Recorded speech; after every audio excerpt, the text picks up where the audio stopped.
Yeah, isn't That's that really nice? awful. Oh, I hate it. no. Okay, let me call this first public hearing of the Milton Zoning Board of Appeals to order. The first application before us this evening is the application of John and Elizabeth Baldwin dated August 18, 2014, for a variance from the terms of section 63 and 6C2 of chapter 10 of the general bylaws of the town of Milton, so as to reconstruct a single-story 17.6 by 11.5 detached garage at the rear of the existing single-family residence located at 39 Winthrop Street, Milton, which is located in a residential C district. The garage is set back 6.2 feet from the rear lot line, and the rear of the garage to be 7.8 feet from the right side lot line, rather than the 8 feet required by sections 63 and 6C2. That is all set forth in the application and on the plans on file with the board and open to public inspection. My name is Brian Hurley, and I'm the acting chairman for the three hearings this evening. With me are two board members. On my right is Virginia Donahue King, and on my left is Nicholas Gray, and together we will constitute the board for the purposes of this evening's hearings. Are the Baldwins here? You can come up and sit here if you like. You must be Elizabeth Baldwin, I take it? Okay. Sit down and make yourself comfortable. I'm just going to do a few sort of record-keeping things and just indicate what we have in the record at this point with respect to this application. Obviously, we have the application to the Board of Appeals dated August 18th, 2014. We also have a letter from Jay Bolio, the local building inspector, to the Baldwins dated August 11, 2014. We have several pages of plans showing the proposed garage and sketching out the distances to the property line. We have a site plan dated July 7, 2014 by C.S. Kelly Land Surveyors of Pembroke, Massachusetts, showing the existing garage at 39 Winthrop Street and the existing house and fence located at that same address. We have received a significant amount of correspondence with respect to this application from neighbors. It's all generally in the same form. I'm not going to read the particular letters, but I will list the names of the people who have all written in favor of the application. These letters are all dated October 2014, and again, they'll be part of the public record and available for inspection for anyone who's interested in reading the content. But as I said, they all speak generally in favor of the application. The writers are Alfred Benjamin of 29 Winthrop Street, Thomas, I'm not sure what this is, Boulay Fuller of 54 Audubon Road. I'm sorry, it's Dillon. Shannon Dillon of 54 Audubon Road, Mildred Cowan of 35 Winthrop Street,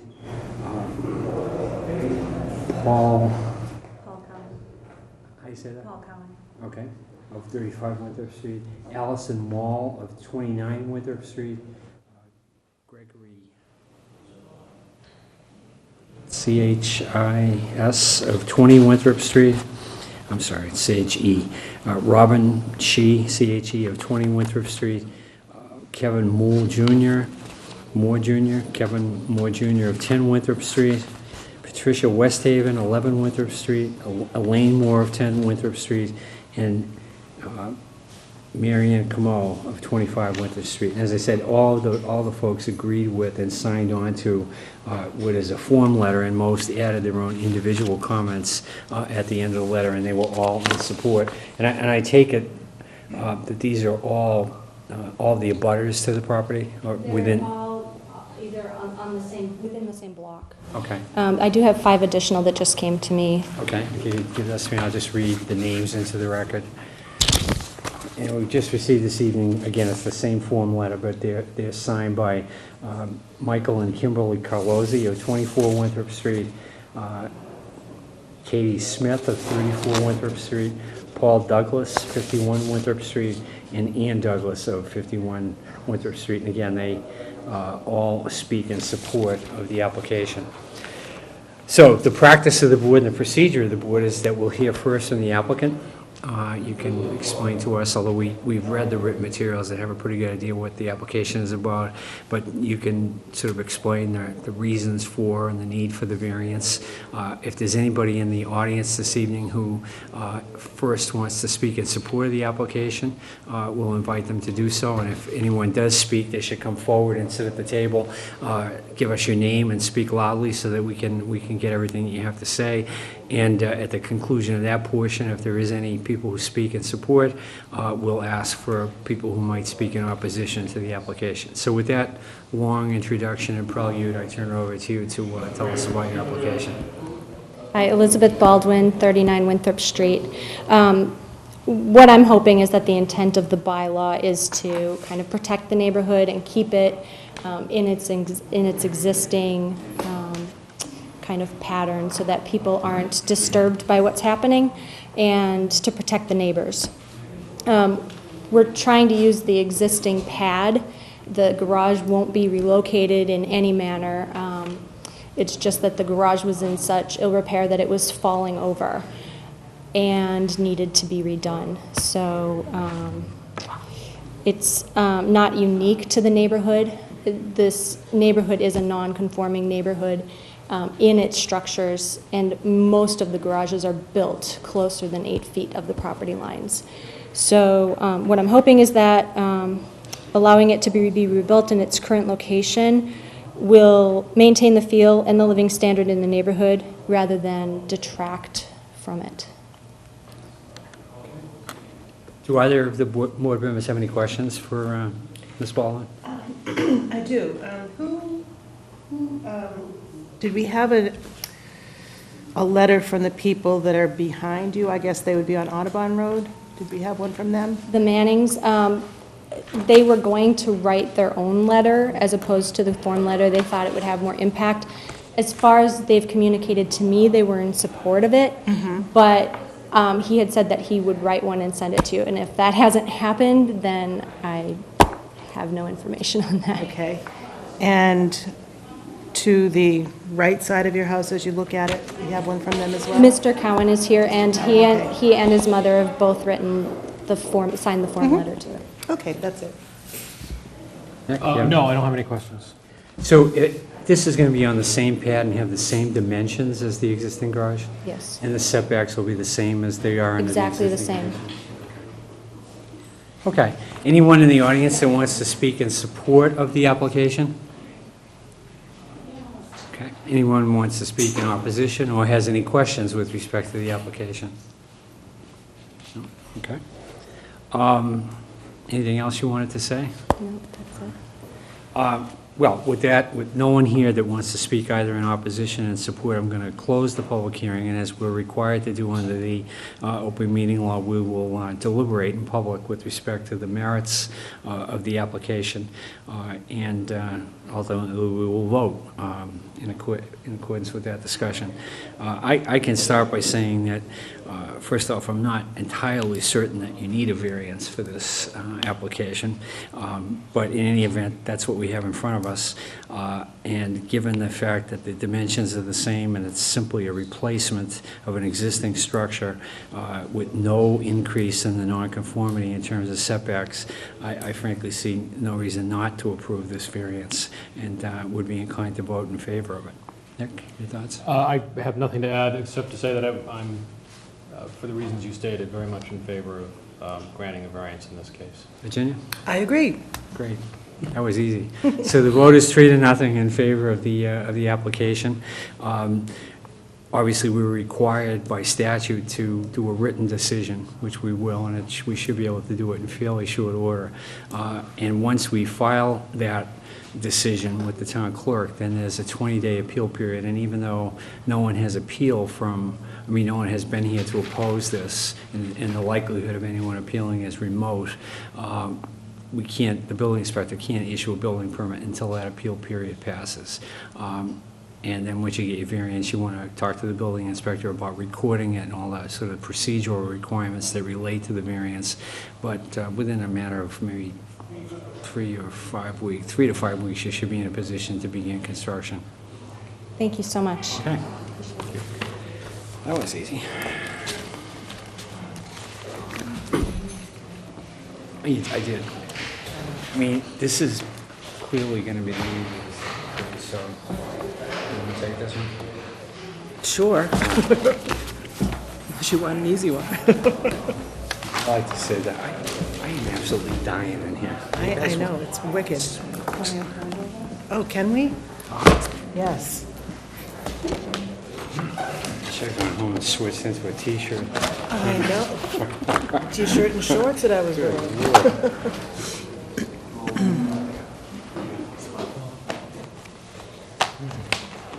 All right, that's all yours, Virginia.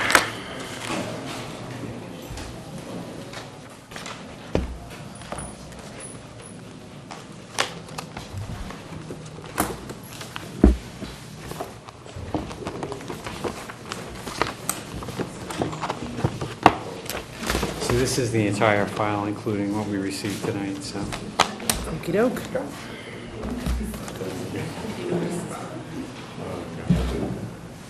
For 4 minutes.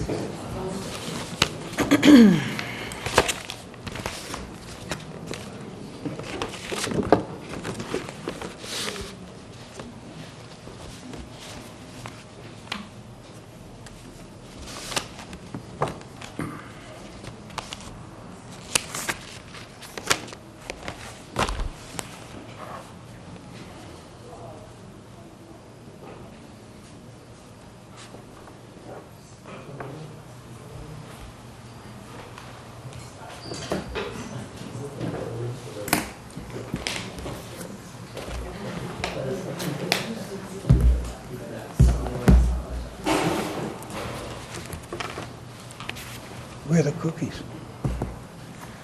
No cookies?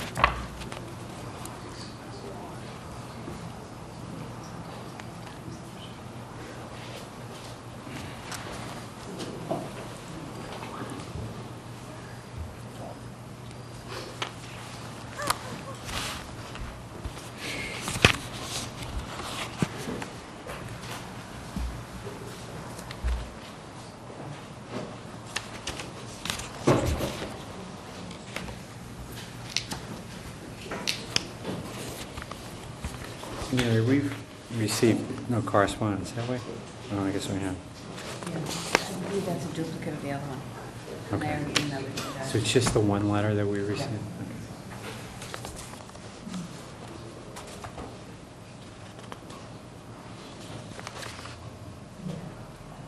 Yes.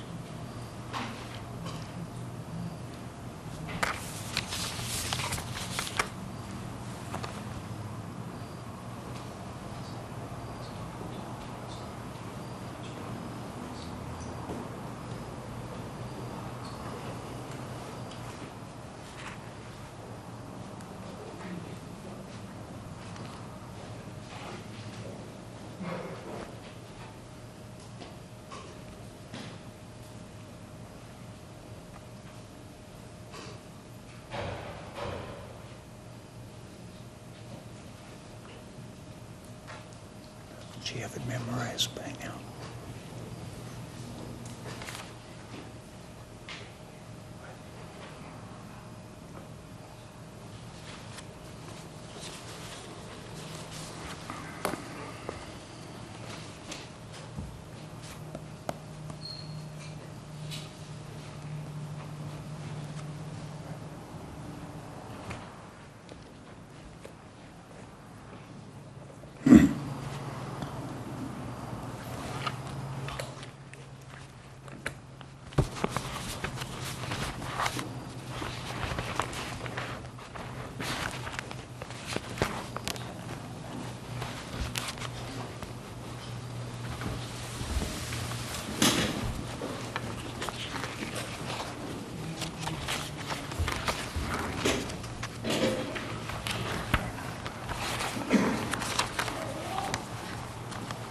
Okay. I'm going to open the second public hearing of the evening of the Milton Zoning Board of Appeals. Our second hearing this evening is on the application of Thomas P. O'Neill Jr., who is the applicant, dated August 18, 2014, for a variance and special permit from the terms of Section 3.A and Section 4 of Chapter 10 of the zoning bylaw. The applicant looks to be allowed to change the existing use at the site at 475 Adams Street in Milton from medical offices with one residential unit, that use permitted under variance cases 290, 737, and 978 on file with the Milton Zoning Board. And that change would be to a mixed use of two independent professional offices with one residential unit and a related request for a special permit to demolish a one-story portion of the building at the rear and to replace that demolished portion with a two-story addition, and further to enlarge the existing parking area to include 3 spaces for residential and 8 spaces for the professional office at the existing multi-commercial building located at 475 Adams Street, which is located in a Residence C district. So there's 2 separate forms of zoning relief under this application, a use variance as well as a special permit. The file that's presently before us consists of a number of documents, including the application, a letter to Attorney Sheffield, Robert Sheffield. Attorney Sheffield is here this evening. That letter is dated August 13th, 2014, from our building commissioner, Joseph Prondark, indicating that the variance and special permits are required for this application. There's also a one-page site plan dated June 4, 2014, which was prepared by Robert Hannigan Associates. There's a set of plans, sheets G1, G2, E1, A1, and A2, showing the proposed site and buildings and all the details concerning the application. And these were prepared by Richard, I have a hard time reading this name. Mr. Sheffield. Maskowitz. Excuse me? Maskowitz. Okay, Mr. Maskowitz. And they are, as I said, they are in a number of sheets. We have one letter with respect to the application in the file. That's a letter dated October 15, 2014. It's addressed to the board. It's written by a Martha McGowan Marlowe, who is apparently the owner of the property at 16 to 18 Babcock Street. And she, just to summarize the letter, which again will be on file with the board, she is in opposition to this proposal and cites a number of concerns, including density, traffic, and the impacts of the increase in size of the parking area. So that's what the record consists of presently before the board in connection with this application. Tonight the board is constituted by myself, Brian Hurley, as acting chairman. With me this evening, to my right, is Nicholas Gray, a board member of the Milton Zoning Board of Appeals, and to my right, Virginia Donahue, and the 3 of us will constitute the board for the purposes of this application. The practice and procedure of the board is to hear from the applicant first, to explain the details of and the reasons for the application. Then in turn, we will hear from members of the public first, any who would be here this evening to speak in support of the application, and then to speak in opposition or have questions concerning the application. We ask anyone who chooses to speak this evening, and we encourage you all to do so, to come forward, to sit at the table. This is being broadcast, and so we want to hear what you have to say, and ask you to give us your name and address, and tell us what you have to say about the proposal. So with that introduction, as I previously recognized Mr. Sheffield, who's here on behalf of the applicant, Mr. O'Neill, this evening, and Mr. Sheffield, I turn the floor over to you. Mr. Chairman and members of the board, I am pleased to represent Tom O'Neill, who has recently purchased property I am an attorney with offices in East Milton Square. I also live in Milton, and I am familiar with the property that we're talking about. The property was the site of an ancient home and farmhouse built back in 1867. It sits on Adams Street, and next to it, facing it on your left, is the home and office of Attorney Bob Juvenville, and to the right is the Church of Our Savior that is located there. This property I researched back to 1962 and found that at that time Dr. McAuliffe was authorized by the Board of Appeals to have his medical offices there.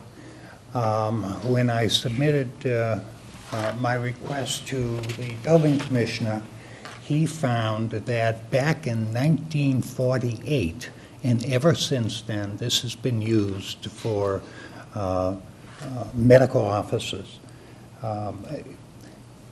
Most recently, for the past 26 years, it has been used by Dr. Carr and Dr. Mahoney. And they've used it for 26 years, and then due to changes in the practice of medicine, they removed themselves to Crown Colony, where they practice today. I realize the neighbors are concerned about a number of things. Number one is the traffic on Adams Street, particularly where it comes from the Wood Street extension, which is across the expressway. That's a very, very difficult and challenging area. The town has spent considerable time, effort, and money in studying that, and they believe they have something that should be constructed in the next couple of years that will address the traffic concerns in that area. However, it has traditionally been a very, very heavy traffic area. The Bob Juvenville actually bought this property.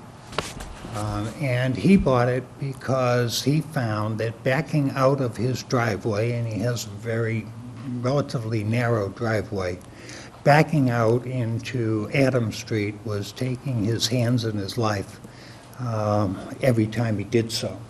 So what he did was he bought this entire property, carved off 30 feet next to where his house is, and will expand the width of his driveway so he will be able to turn around and come out facing front. He thinks that that will add at least 10 years to his life. The remainder of the property was purchased by Tom O'Neill, and he plans to use that, as it has been in the past, for a business purpose, and this would be Having Success Real Estate, which he operates now on Randolph Avenue, come to Adams Street rather than its current Randolph Avenue location.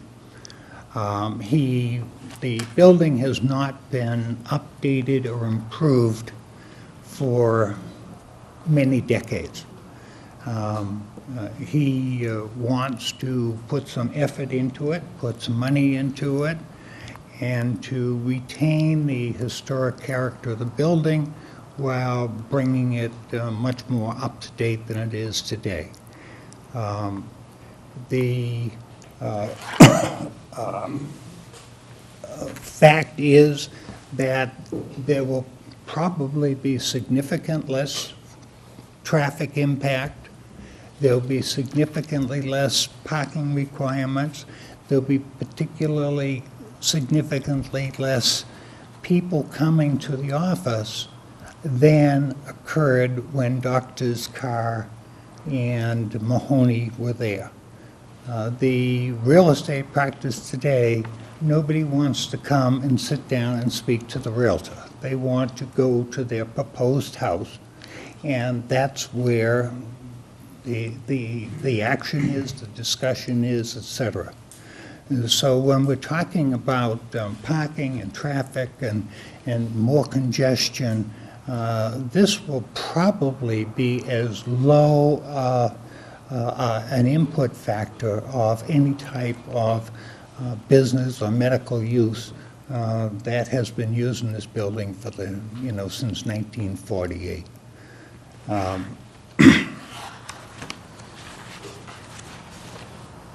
The parking spaces, there are going to be 3 for residential use, and that will be on one side of the building. And there will be 8 on the other side of the building, which will be for the business use. Factually, 8 are required by the zoning bylaw. If the Board of Appeals saw fit to reduce that to 5 parking spaces, we believe that would meet the needs of the proposed office.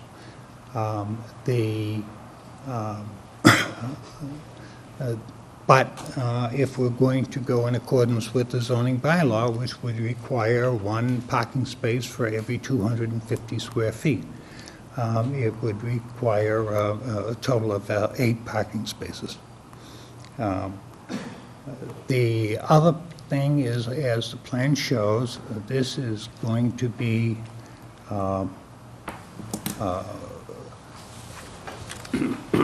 shielded from view from the street, the parking area, and it is going to be,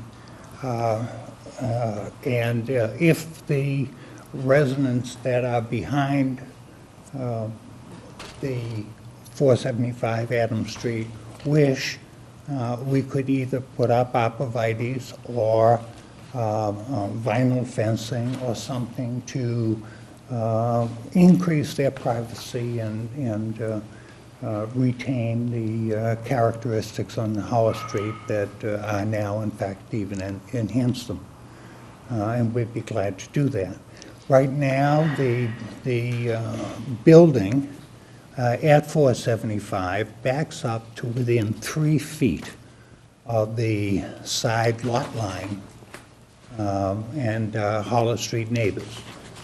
We plan to take down the garage, which was built many, many decades ago, and we hope that we can take it down before it falls down, because it's very close to that today.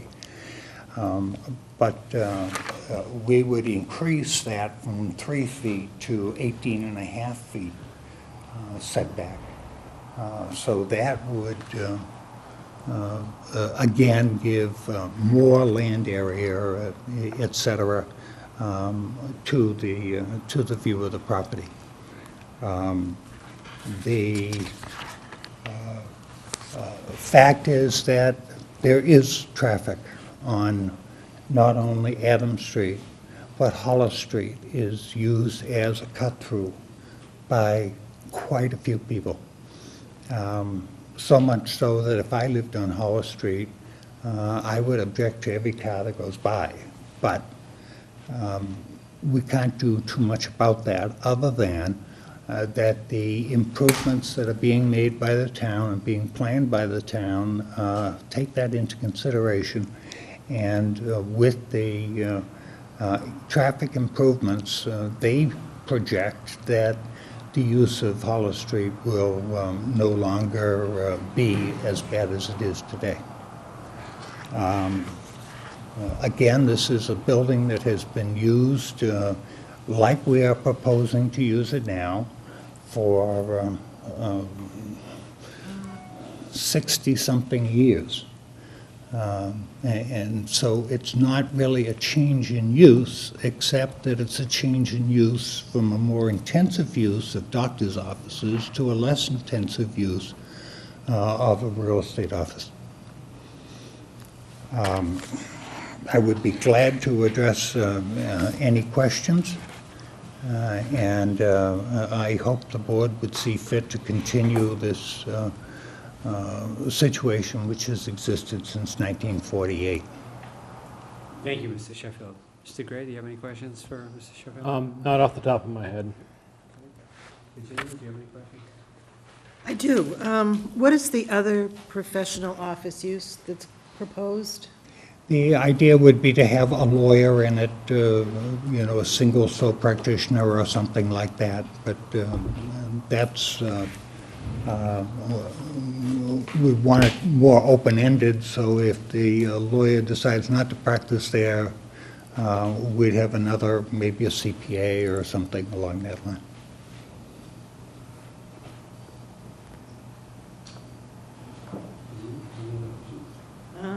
Not right now, no. I don't have any questions for the moment. I think I'd like to hear from others that are here this evening. Are there anyone here that would like to speak in support of this application? Okay. Anyone that would like to either ask questions of the applicant or speak in opposition to the application? Yeah. Sorry? Okay. All right, why don't we do it in order then? If you could just bring the chair up to the table, if you wouldn't mind. You're going to go first? Why don't you sit right here, and That's great. you be in front of the mic, and Just give us your name and address, if you will, and then speak up loudly so we can hear what you have to say. My name is Jessica Sergi, and I live at 462 Adams Street, which is on the corner of Adams and St. Agatha. I received the notice for today's hearing, and at first I thought similarly to what you had just said, that maybe it wouldn't make that much of a difference. But then when you look closer at the application, actually I haven't had the chance to look at the application itself, but when you look at the notice, it does appear that this is a significant change from the prior use. So I went back to the zoning bylaws to see how in a residential zone C zone this could have occurred to begin with. And though I haven't seen what was decided in 1962, it looks like the only way there could be any kind of professional use in a residential zone would be if there was a resident, which I don't think that you mentioned anyone actually living at the unit. So my question is, how is this residential? How does it remain residential when you've only discussed 2 offices being put there? So that would be one question. can I address that? I don't know the procedure, but. Sure, that's fine. Go ahead. Let's take them as they Milton come. is basically a residential community. Correct. Everything is basically residence A, B, C, D, whatever. And this happens to be residence C, and it is primarily oriented on the fact that it has the smaller lot size requirements than would be in, say, a residence A. Okay. When I was representing the golf course, I had to look at what was the zoning for the Milton dump. And the zoning is, it could only be used for residential, single-family housing. And that is what Milton zoning is all about.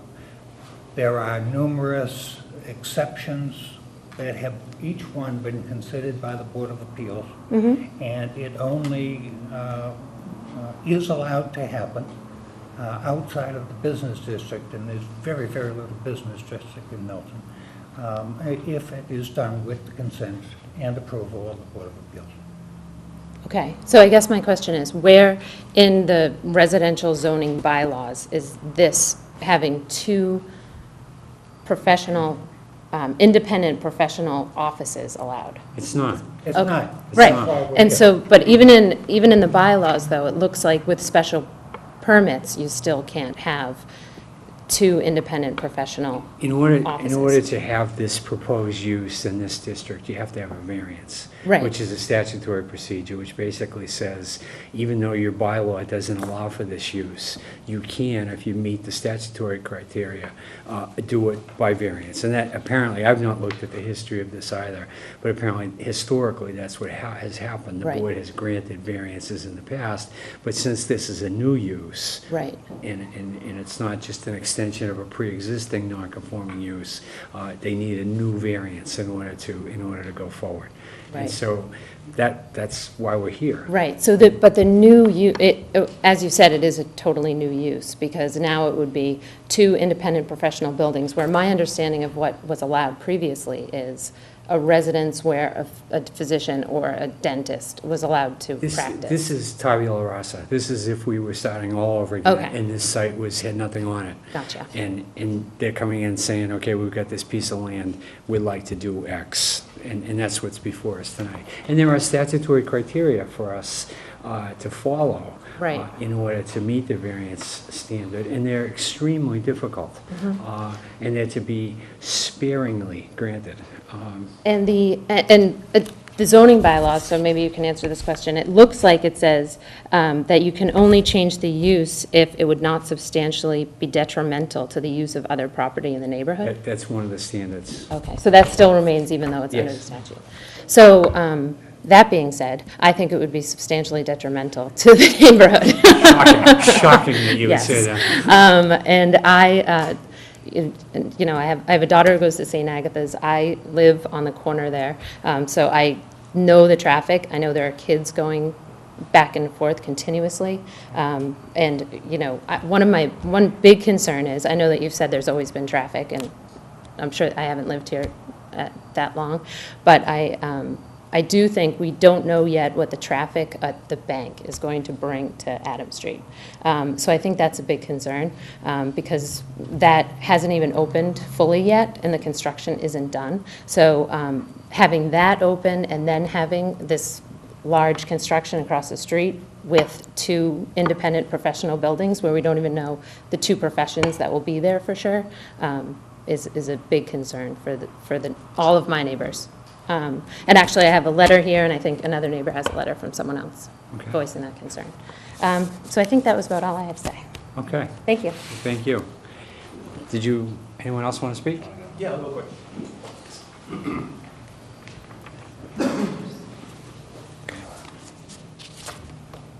Hi, my name is Martin Shields. I live at 26 St. Agatha Road, and I've lived there for about 7 years. My concerns are the same as Jess's.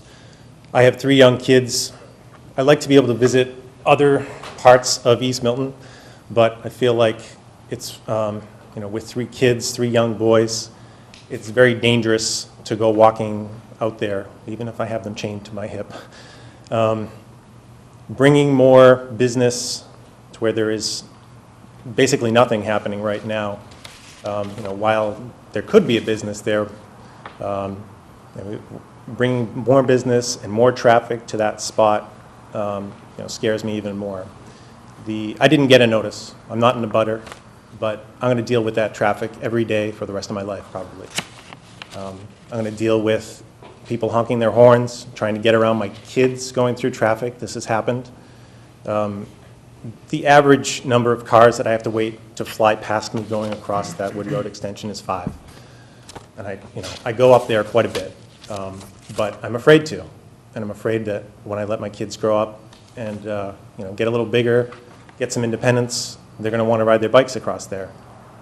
And that scares me very much. So I agree with Jess. I think we have to wait and see what this bank does to traffic. I think that's going to be horrible as it is. I didn't get any kind of special notice about that either. I just kind of heard it, and then all of a sudden there was construction going on, which the boys love, but I don't. In addition, that light across from right out in front of the post office, if you dare to press the button and actually trust it and go ahead through it, because people fly through there all the time, and I know this is being addressed by some other traffic study thing. If you press the button at that light and you've got people coming out of this new new business and people coming out of the bank. You've got a traffic jam there that not only is dangerous for everybody, further down where I am, St. Agatha Road, I'm never going to be able to get basically out of my driveway. You know, I'm 4 houses down from the end of the street. So I'm worried about the safety, I'm worried about the congestion. I don't think that there's going to be even less traffic. I don't know where that, where that study is, but that just blows my mind. So that's all I had to say about that. I disagree. I strongly oppose the plan, and I have a letter here from another neighbor who opposes the plan as well. Great, if I could take that, thank you. Thank you. We have had 3 separate letters given to us by hand this evening, each in opposition to the application. The first is from Thomas and Amy Caldwell. They apparently live at 103 St. Agatha Road, and in several paragraphs they outlined the reasons for their opposition to the application, which are, just quickly scanning it, seem to be substantially similar, no surprise, to what our 2 sort of live testimonial persons have said this evening. The second letter is from Michael Fahey of 109 St. Agatha Road, again in opposition to the application based on traffic, parking, and difficulty under existing conditions walking in the square. And then finally, the third letter is from Michael and Margaret Walsh of 269 Edge Hill Road. And again, they write in opposition for substantially the same reasons as in the previous letters and in the testimony before the board this evening.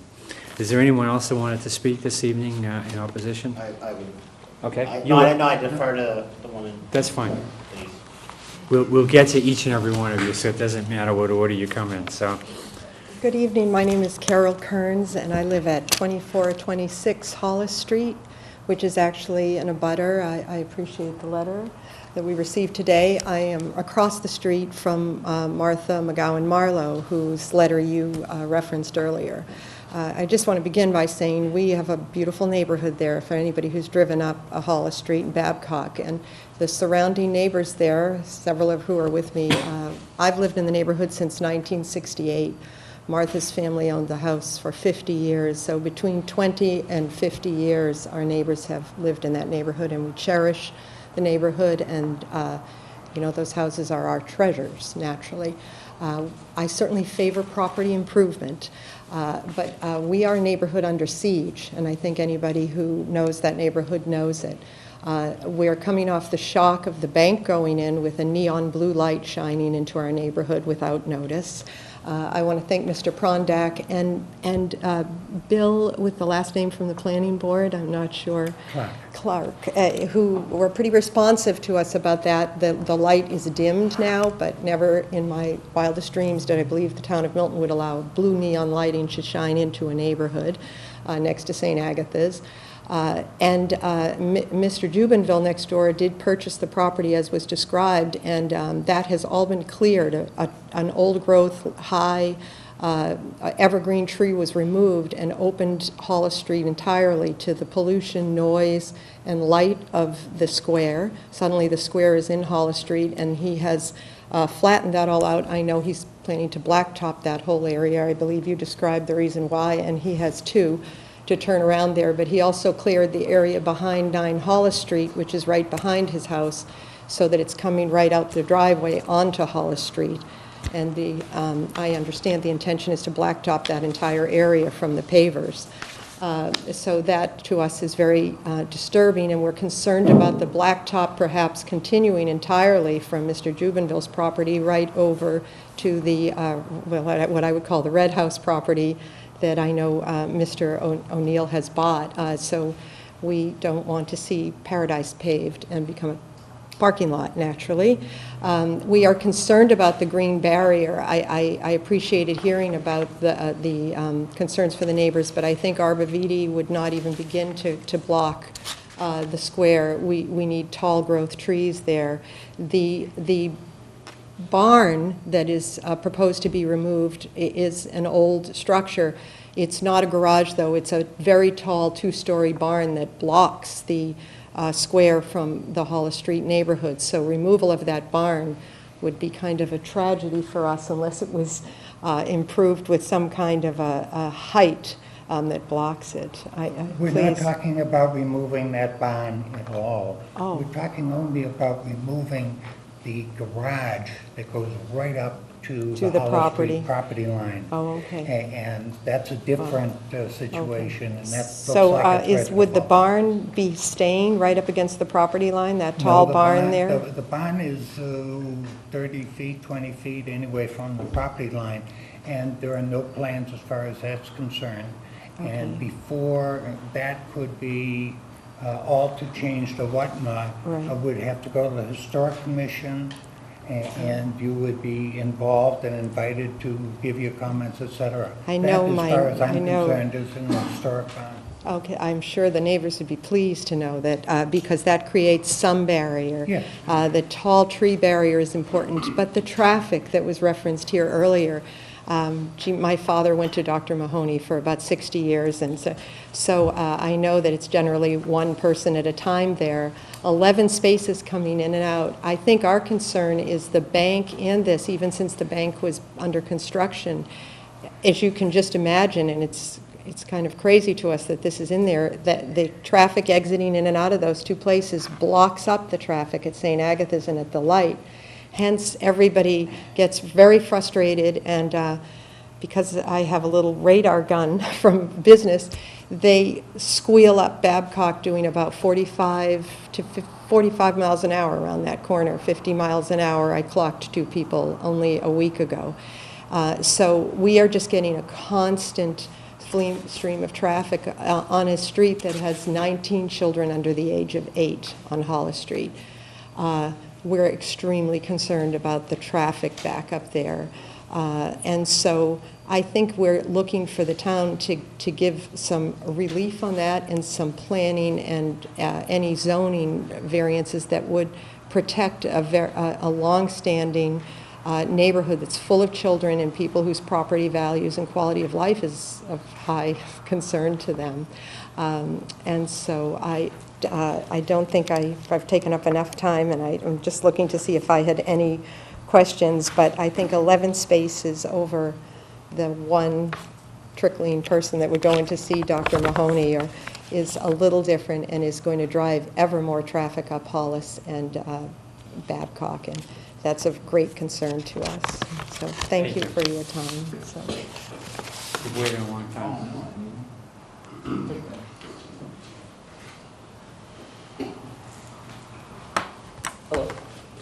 Good evening. So my name's Brian Powers. I live at 19 Andrews Road in Milton, right around the corner. So I'm definitely opposed to this, and I'm concerned that East Milton Square is starting to creep into the residential area. And so one thing is, you know, it was zoned as partially commercial back in '62, but I don't think we should compound that mistake by making it bigger there, especially with the bank that's going across the street. As was just referenced, we just had a neighborhood party about a month ago, and there were 17 kids under 10 years old running around in that neighborhood, all those streets, and just additional parking, additional traffic is just going to be a lot more dangerous. You know, and you kind of glossed over that this business will be a low-traffic business, but you don't even know what the second business is going to be yet, right? So there's no way to ensure us that it's going to be a low-traffic business. In the first one, you say less people come to this real estate office, but I mean, there's no evidence of that either, right? Do you have evidence that there's going to be less traffic now than there was when the medical office was there? I would expect it is insofar as... Yeah, but is there any evidence, or you're just guessing? Well, I'm familiar with medical offices, and usually they have a number of patients, and that usually... So versus real estate office? versus real estate, and I think it would be a less intensive use. I'm not Okay. saying that there will be no parking whatsoever. I'm not saying that there's no traffic problem. There's a horrendous traffic problem. I'm not saying that there's no cut-through problem. Hollis Street is very, very endangered by Yeah. the cut-through. Well, one of your arguments was that this should be a low-traffic area, but like I said, you don't even know what the second business is going to be yet, so you can't promise that's going to be a low-traffic business, right? I would assume it is, but I can't promise it. Right. And this is going to be a bigger property than it currently is? No, I don't believe so. One We don't thing know yet. is, it will be residential. There will be somebody living there.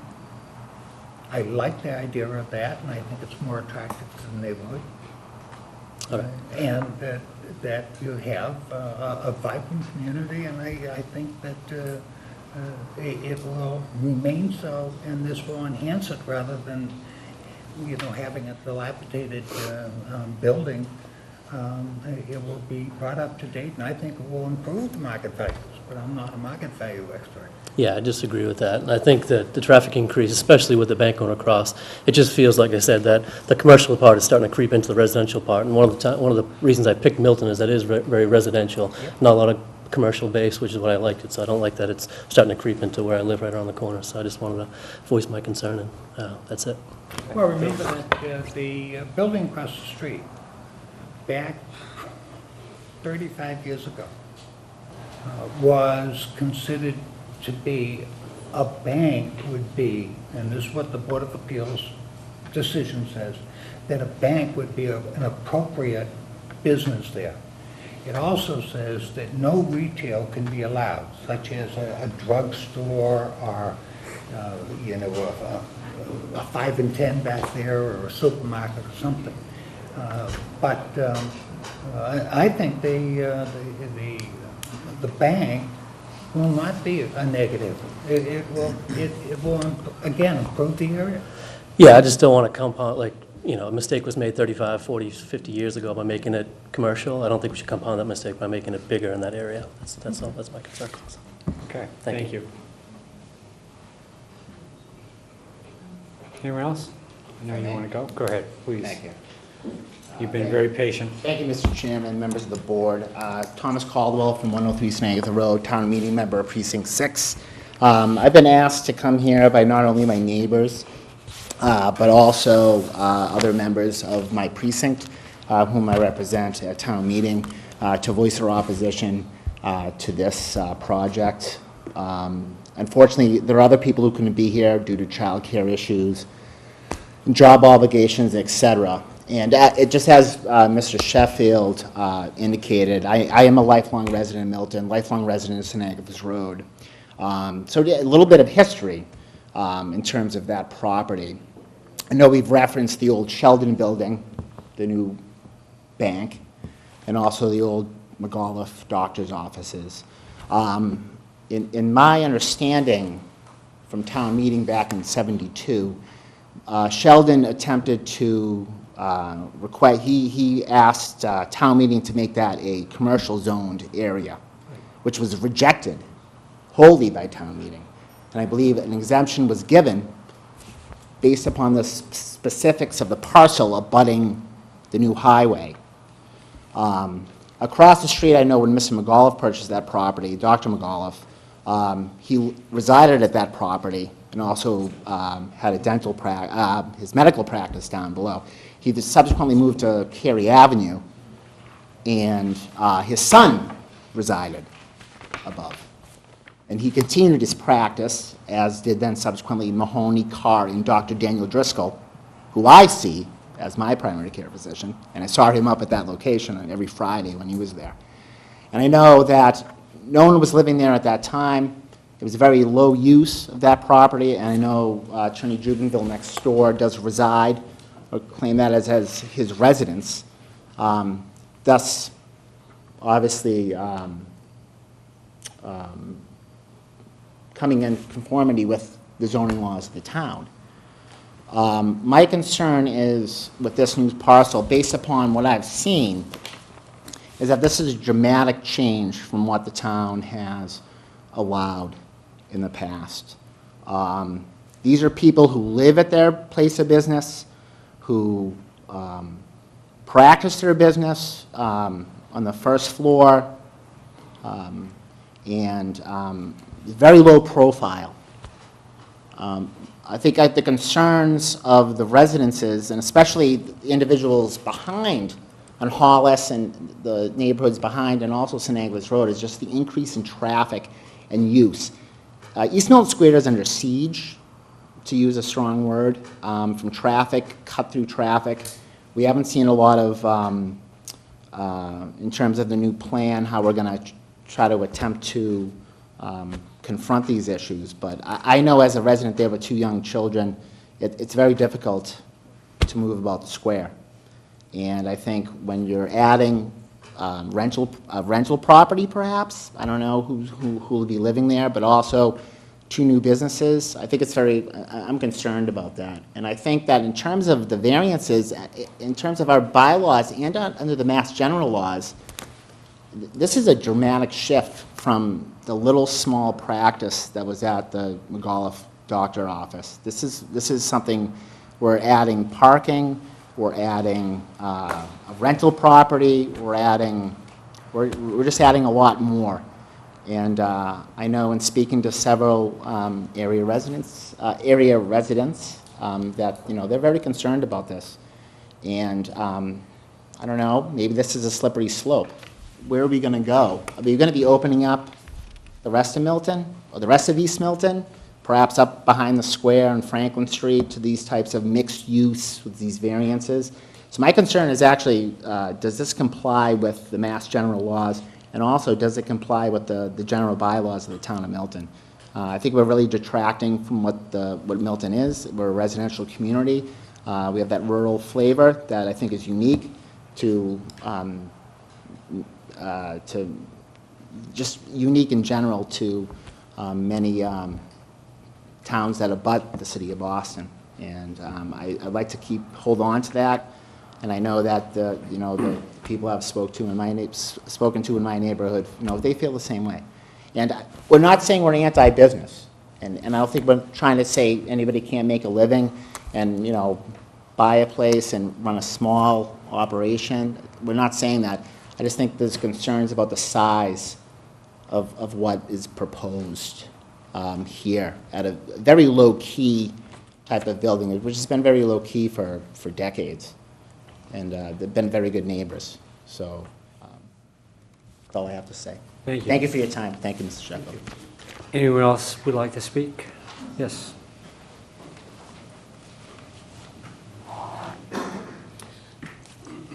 My name is Anne Marie O'Shea, and I've lived on Hollis Street, 34 Hollis Street, for 23 years. I love the neighborhood. It's just a combination of kids growing older and a new group coming up, well established. I've listened to everyone here, and I feel the same way. But there's a few other things I'd like to add. I've already seen an increase in traffic with the new bank, and I'm right there, coming out every morning, coming home at night. Attorney Jubenville, with the increase of his parking, there's been a lot of change there. The green space is almost gone. And thirdly, 2 new potential commercial zones. It's making the encroachment almost impossible for us. So having said that, I think that the green barrier would be very, very important if this goes forward. And as Carol said, the older growth trees, higher trees. Again, serious concern for traffic and noise and overall air pollution. And lastly, protecting our neighborhood. So important. So established. We need to keep that the way it is. Thank you. Thank you. Anyone else? Okay. Mr. Sheffield, did you have, I'm sorry. My name is Alexander Amanchuku. I live at 45 Hollis. I just need to tell you a story. A colleague of mine moved in from Switzerland, and he was looking to buy. There were some properties in my street that were for sale. I invited him over to eat and see what is around my neighborhood.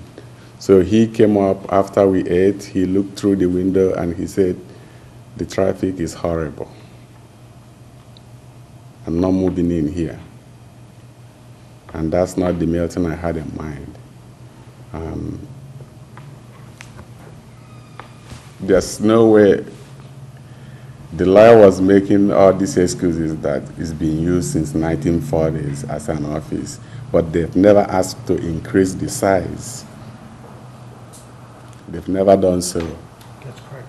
Okay, so there's no way you are telling me that you are going to increase the size or the usage of this property and not have an increased traffic. Not today, not in this age. So and who is the property owner? You are the lawyer. So why isn't he talking to us? Oh, wait a minute, the lawyer? No, I know you are the lawyer. Who is the property owner? Why isn't he talking He's right to here. us? Okay, so I want to tell you, I'm fully invested in the residential piece of it because Mary and I were thinking about downsizing fairly soon, and we could very well move in there ourselves. That was Mr. O'Neill speaking. Is that correct? That is correct. It's not, And it's I not, am a person who does first-class work. I only hire first-class people, and the property will be immensely improved over what it is now. After all, you could have me, or you could have the Sons of Anarchy there. it's not uncommon for lawyers to speak on behalf of applicants before the board, and that's a good thing. Being a lawyer myself, I'm happy to see lawyers always, I know. always employed for these missions, but, so it's not unusual. Trust me, I don't have anything against lawyers. I understand. I work with them daily. I understand your concerns about traffic and just the increase. And the other thing I want to say is that my bedroom, when I open my windows, the noise, I don't know if anyone in the street has heard of that. They use that over the weekend. It looks like it's a drag race on that street. I don't know what the city is waiting for. I've gone back and forth with Carol on that, with the traffic on that street. But I'm in no position. I want to be on the record that I'm in no position to what you're trying to do. So. Thank you. Yeah.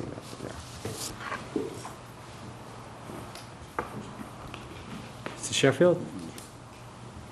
I think that from what we've heard so far, it appears that there is very significant neighborhood reservation, to say the least.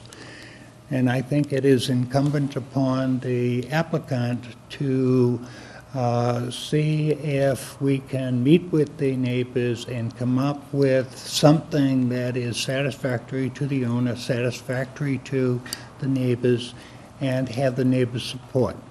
I hate to have anything go in which has very significant neighborhood opposition. It's not, this is too small a town. I would suggest, if we could, that we could adjourn for 30 days or something, and the owner would get together, the architect would get together, the neighbors can get together, and see if we can come up with something that meets the needs of all three. We recognize that the Hollis Street, Babcock Street neighborhood is fantastic neighborhood. It's a nice neighborhood for children to grow up in. It's a beautiful section of town. We do not want to do anything that would impair this at all. And we would not like to open something in which the neighbors are resentful or misunderstanding or anything. I think this would be worthwhile, Mr. Chairman and members of the board. So you're moving to extend the public hearing for, not to close the public hearing, but to continue it for a period of 30 days? About that, yeah. Well, we can discuss that motion. And I'll go first. I think it's important to say, and I happen to be blessed with being the chairman of the board for the first 40B application that's ever hit the town of Milton. No, it's the second. Okay, well, it seems like it's the only one. And I made the point at the last public hearing session of that application that we are not a planning agency. As the Board of Appeals, it's not our job to plan. We don't do zoning changes. We take individual applications and we try our best to apply the law to those applications. At least that's the approach of, I know, the three members that are here tonight. I'm always happy and certainly encourage people to try and reach accommodations and concessions with respect to a particular plan. But if we continue this hearing, I want everyone to understand that even if the neighborhood reaches a consensus on this, that doesn't necessarily mean that the board is going to approve it. The reality is, and I can only speak for myself on this, but I have done zoning litigation for 35 years, so I'm very familiar with the variance cases and the variance standard. And the reality is this doesn't meet the variance standard. So we would. I haven't gone into that. Well, there's no amount of convincing you could do to me that's going to convince me that a use variance it meets the statutory criteria. It just doesn't in this case. So I'm going to be very skeptical about whether I would vote to approve this under any set of circumstances. I just want to be honest with you up front about that. So I encourage you to meet for 30 days. You can come back in what I think is very unlikely scenario that you're going to come back with uniform neighborhood approval on this, because I think these problems, frankly, are intractable. But if you do, we will certainly be willing to listen to that. But I don't want to create any false impressions here that if I vote in favor of this continuance, that you should implicitly think that somehow I'm going to vote in favor of this, because my present inclination is not to, and just want to be candid about that. But I'll let the other board members speak to this. I'm happy to take 30 days and have you meet with the folks and decide. I mean, I'm concerned a little bit about the condition of that building, and I do recognize that it's a very difficult piece of property to take care of. And if there's a way for that building to be improved in a way that's, consistent with the use of the neighborhood, I'd like to at least examine that possibility. So I'd be in favor of at least taking 30 days and seeing if that can be the case. Virginia? That's fine by me as well, with the proviso that we still might not grant it. I understand that. So I would be happy to. Okay, then I think the vote then is unanimous, that we'll continue the public hearing for approximately 30 days to a date, Mary, that makes sense.